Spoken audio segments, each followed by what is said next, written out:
Everyone hits a bump in the road. What do you do with it? Be inspired as we explore the ways people experience, navigate, and manage the ups and downs and twists and turns in this road trip called life. Welcome to another episode of Bump in the Road. The basic podcast is always free. We also have a premium subscription called Bump 2 that lets you listen in on extended behind-the-scenes conversations with our guests. Check it out at www.bumpintheroad.us. Eric Hodgdon has found purpose in life, but the path forward has not been easy. He found his beloved daughter Zoe hanging in her closet. 911 was not able to revive her. His grief knew no bounds, and it took years to process the experience. But somehow, through his journey, he was able to find joy again. Eric now counsels others on the journey through and beyond grief.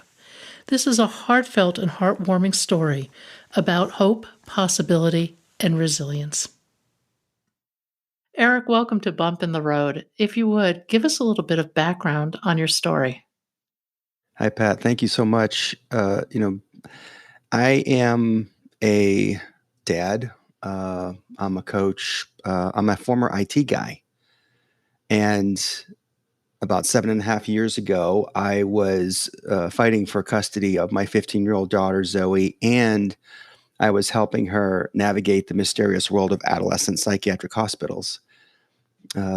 The good news is that Zoe was able to come home and visit me on some weekends. And this is when she was in a group home. And so we used to have great time on those weekends, Pat. We would go to the Mug and Muffin for breakfast on a Sunday morning, make sure we got our bacon. We would go to the beach in the middle of winter sometimes, and we'd freeze our hands picking up the cold, wet, sandy rocks. Or sometimes Zoe would be up in her room for hours listening to some music, burning her favorite jasmine incense or singing. And this one particular weekend, I pick up Zoe, and she's in her room messaging some friends. And I went upstairs to see if she wanted to call some of them and hang out with them. And she's like, I really don't want to, Dad. I'm really not feeling like I have too many friends that I want to hang out with. And so I didn't want her just to feel like there was nothing going on. So let's go make some food. And she was all for that. And afterwards, we were cleaning up, and Zoe said to me, "I'm tired, Dad. I think I'm going to go to bed. I love you, pumpkins." She said, "I love you too, Dad." And she went back to her room, and I went back to my computer to do some work. And I went upstairs a little bit later to say goodnight. And when I opened Zoe's bedroom door, I could see that she wasn't in her bed. I could hear some music playing softly on the stereo, and in the corner of my eye, I could see that she was standing in her closet. And I asked her, "What are you doing, Zoe?" But she didn't respond to me because she wasn't standing in her closet.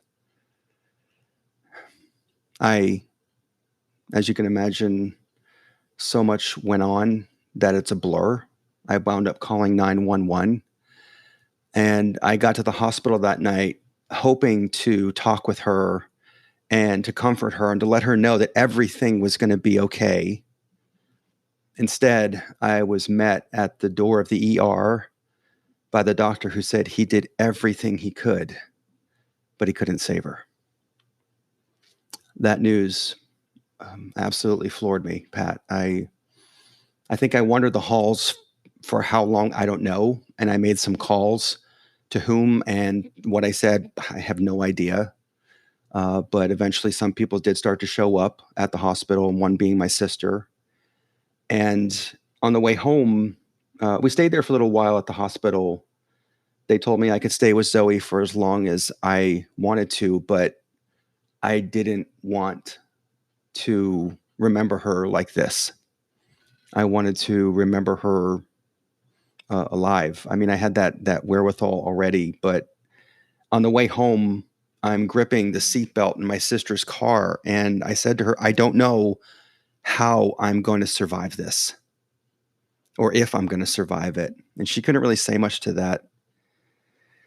And I think I waited As you can imagine, the next few days were just a whirlwind of emotions.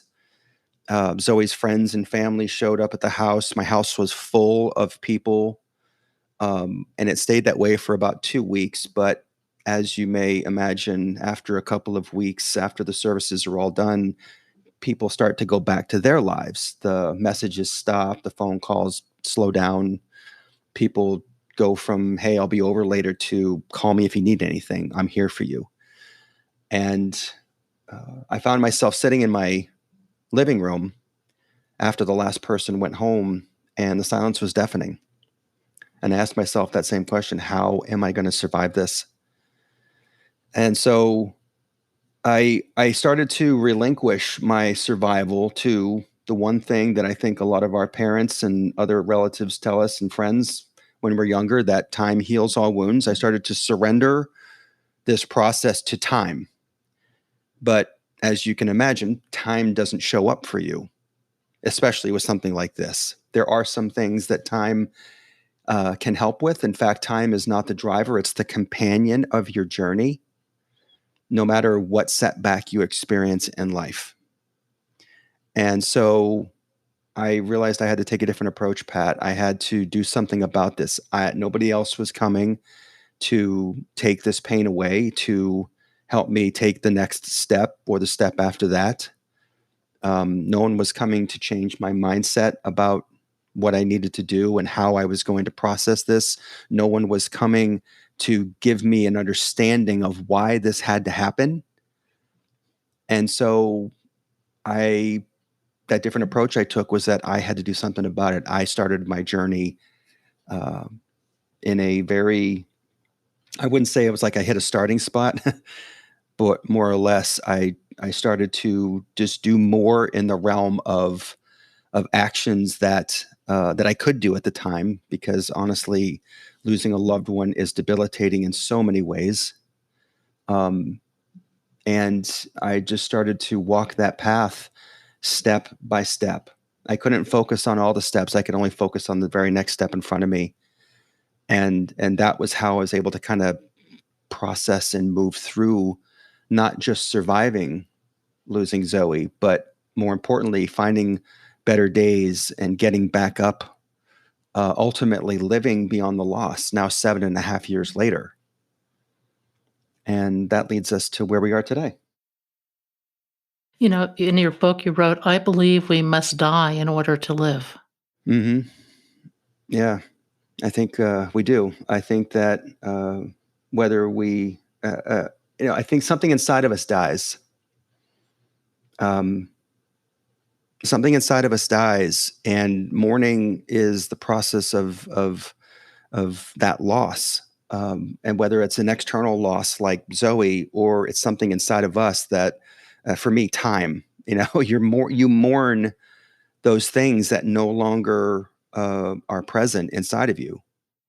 Well, it's so hard. It's a total shift in identity, Hmm. in everything that makes up your world.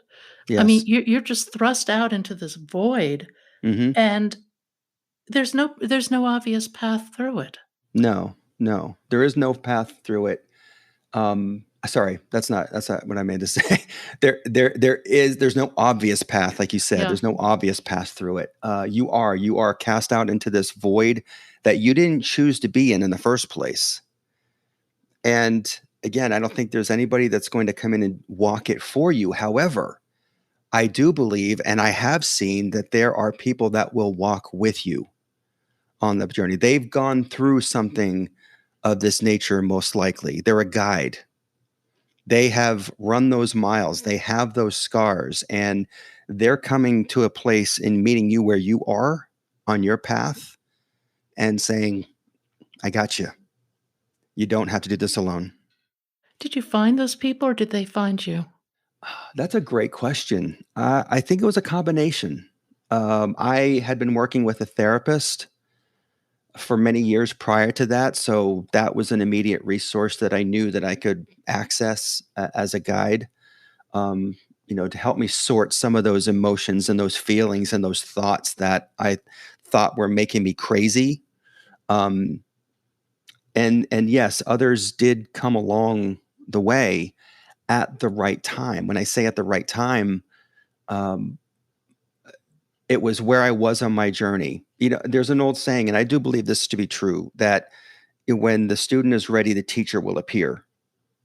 And in this case, if I was stuck somewhere, I was going to stay stuck either until I figured out the lesson that I needed to learn in that moment, or um, I was just ready for that teacher to show up. And that happened more than on one occasion, Pat. More specifically, I remember about 18 months into this journey, I was in a pattern where I was feeling extreme guilt for losing Zoe, that I could have done so much more for her as a dad, that she should be here. And how could I have missed this?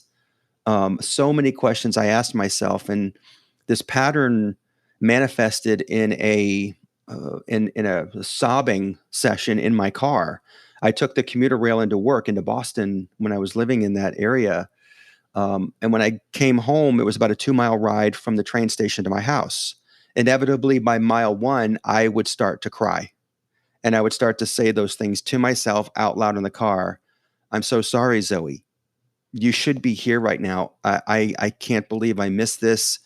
I suck as a dad. I mean, all these things. And by the time I got home, I would pull myself together and go inside. But then there was one day when I got off the train, and the second I closed my door, I started sobbing.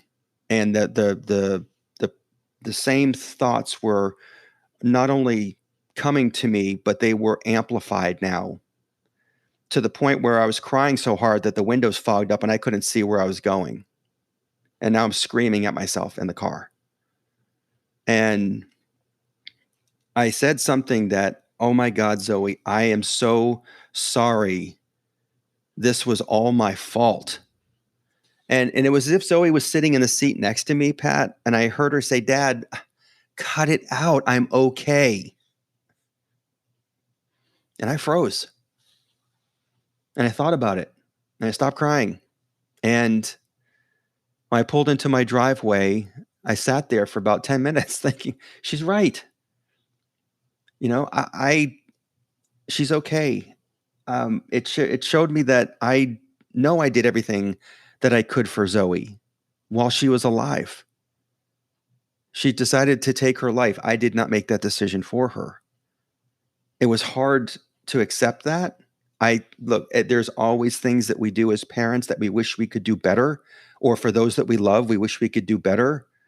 But we're not perfect. We're human. We are not machines. We have we have our dents and scars, and we have our faults, and we have our imperfections, the things that make us human, the things that actually make us lovable to others around us and authentic. And so I realized that I had done a lot for Zoe, and I obviously wish she was still here, but I can't change that. You bring up something that is a huge paradigm shift when you're going through something like this. Mm, And when you ask, why did this happen, rather than asking, why did this happen to me, hmm why did this happen for me? That's mm. a huge jump and a difficult one to make, I think. It is. It is. And it's not something you can snap your fingers and be like, oh, okay, let me just turn off that question and go to this other one, right? There's a time on your journey when I think that you start to look at um, who you are as a person deep down. Why am I here now? I thought my purpose was to raise Zoe. And so when this happened, why did this happen? I was here for Zoe. I loved her. I know she loved me. Why did this have to happen to me? Right. And instead, well, why is this happening for me?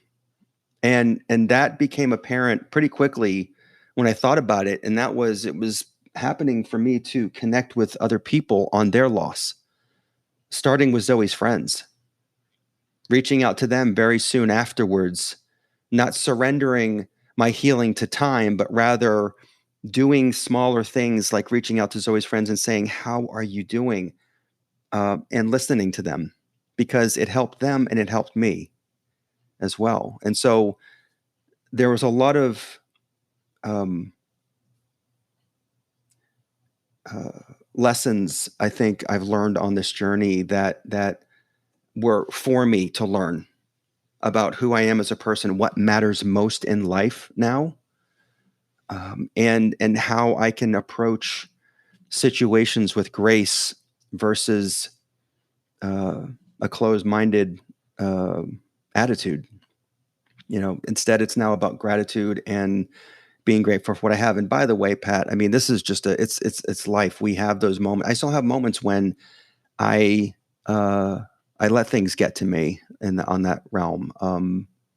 When I'm not practicing gratitude on the level I should. You're just getting a little bit better along the journey. Each time you walk a step, you get a little stronger. You get a little bit more.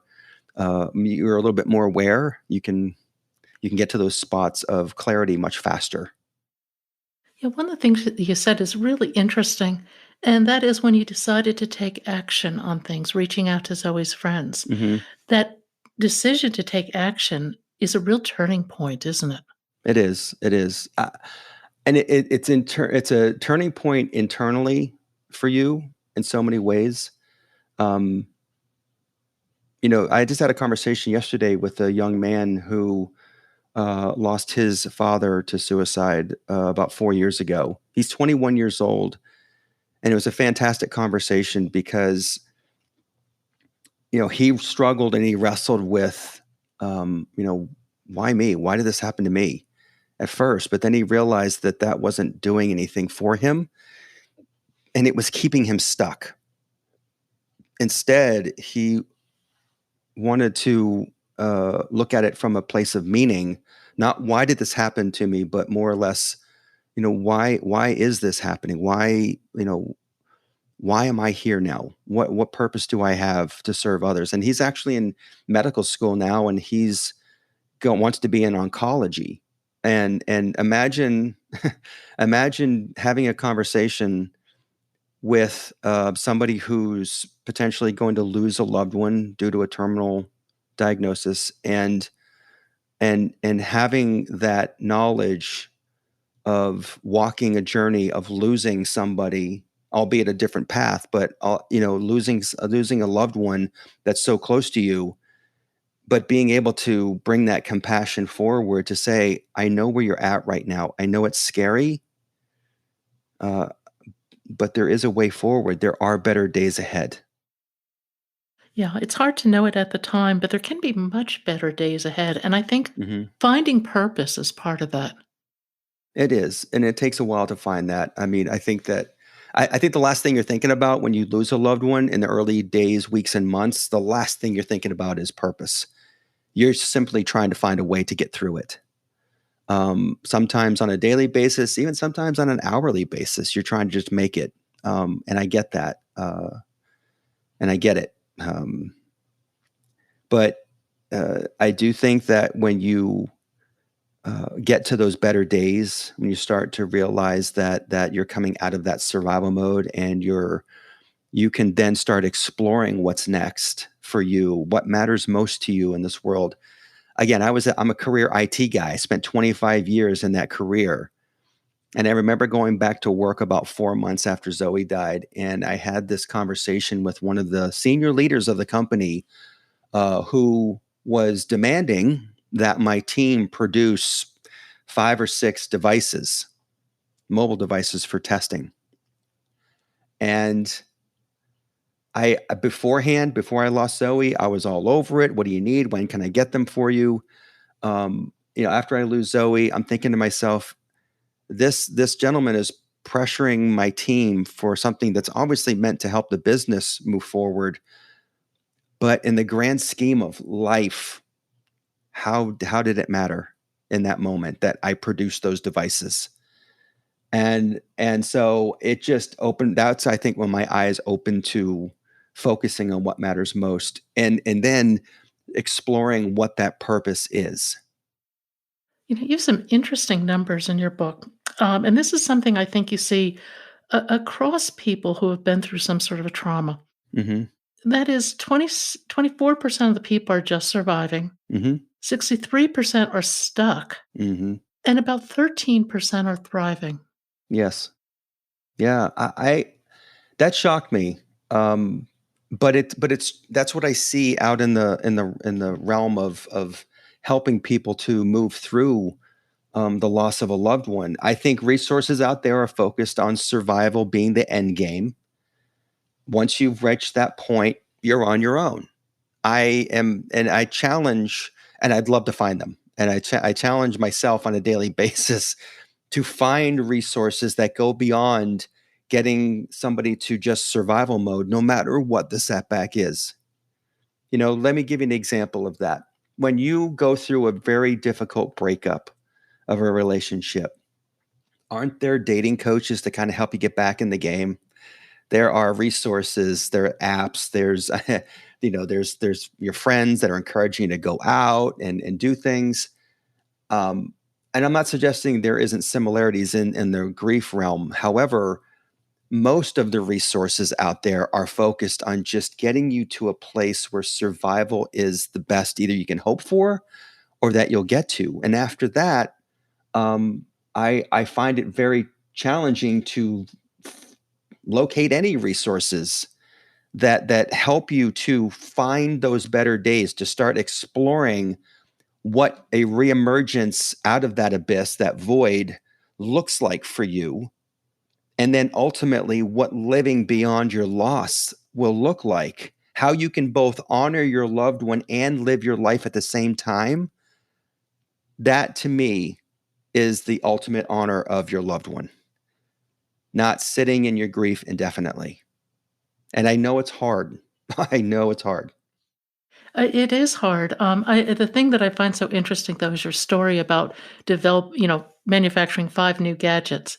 When you have that paradigm shift of what really matters in life, it's like the Hmm. gadgets just don't.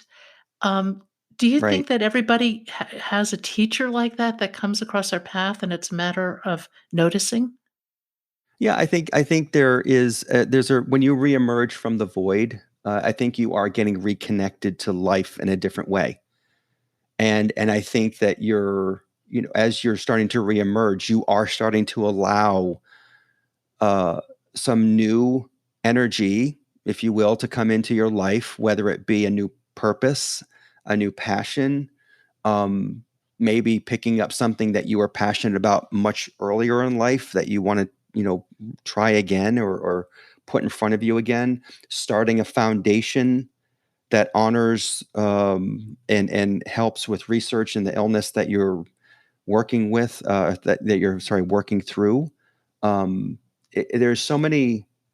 I think there's a lot of options out there that can come to you. To your point, Pat, I think they do come to you, and you have to be open to receiving those. And I think the question that begs the question: well, how does somebody get open?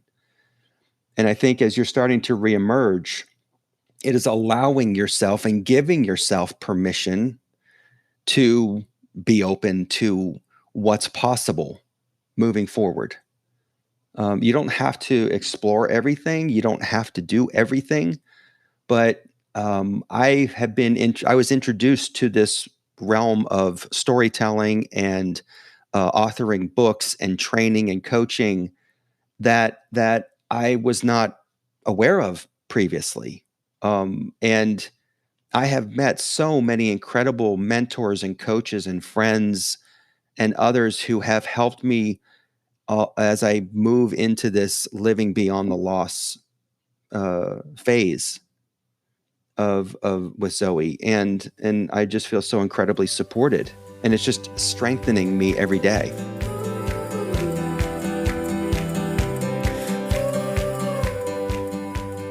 Thank you for joining us today.